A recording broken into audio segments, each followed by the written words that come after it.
Okay, we got a fun one for you today. Today we're going to be looking at 3 diamonds.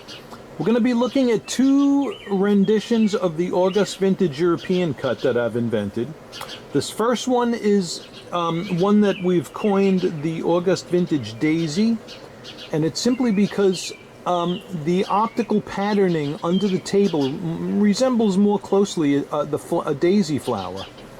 All right. And this is a gorgeous, it's a 254 FPV2. Look at the light return from this thing. Bright white light and pastels popping off of those large chunky facets. Just absolutely amazing, gorgeous. The one we're going to bring in alongside of it is an August Vintage Lotus. So you might be asking, what's the... Well, the Lotus looks more like a lotus flower under the table.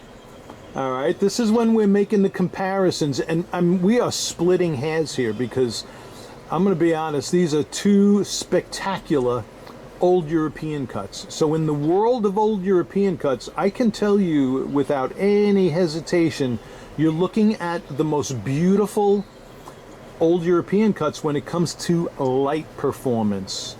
All right, that's the aspect that GIA does not look at. GIA, IGI, hardly any reports include light performance data. In fact, I don't know of any on old European cuts. All right. Now, so you say, why did you come out with 2 of them? Well, the Daisy is actually the original August Vintage European cut. All right. Later in the years, GIA decided, after all these decades or centuries, GIA decided they would define an old European cut. So when they came out with their definition and all of the, the crown angles, the pavilion angles, there was data they left out, but I kind of filled in the blanks, so to speak, to produce these optics. So this one here on a GIA report would be described as an old European cut, although both of them are recognized as an old European cut.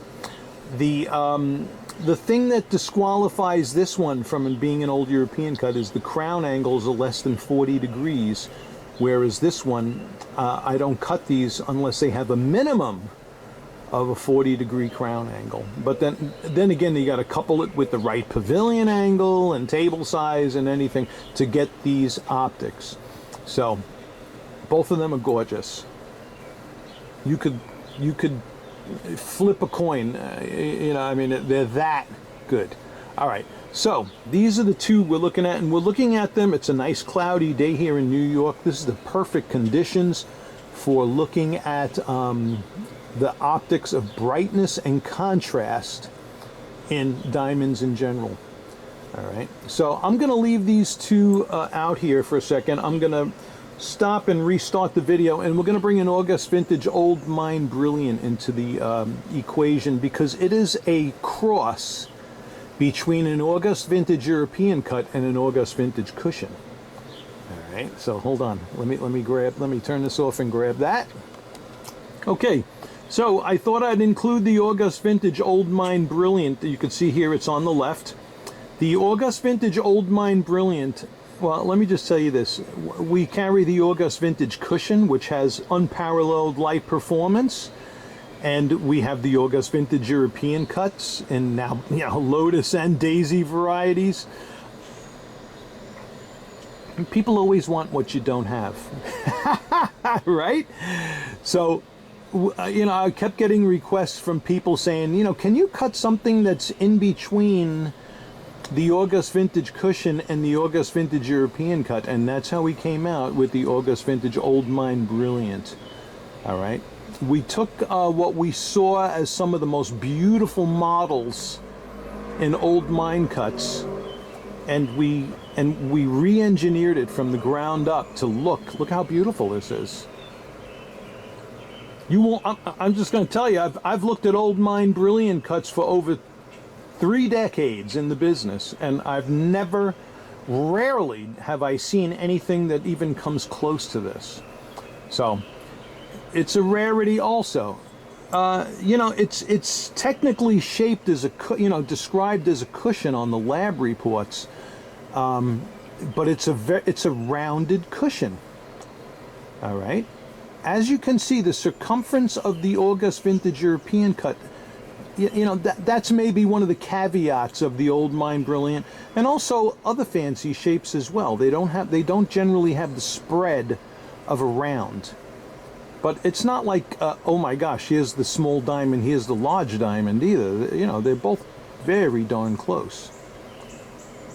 When I send the email out, I'll let you know the exact measurements. Actually, you saw the webpage, you know the measurements. But 2 spectacular diamonds. So, yeah, I have to giggle when people say, which one is the most beautiful? This is truly, you're looking at the rarest cuts in 2 unique cuts, because they both, you know, embrace that vintage chemistry. So there is no most beautiful between these 2. This is really, when it gets down to beauty is in the eye of the beholder kind of thing, if you get me right. Okay, so that's going to conclude this video for today, and I hope you enjoyed. I love videotaping my little babies.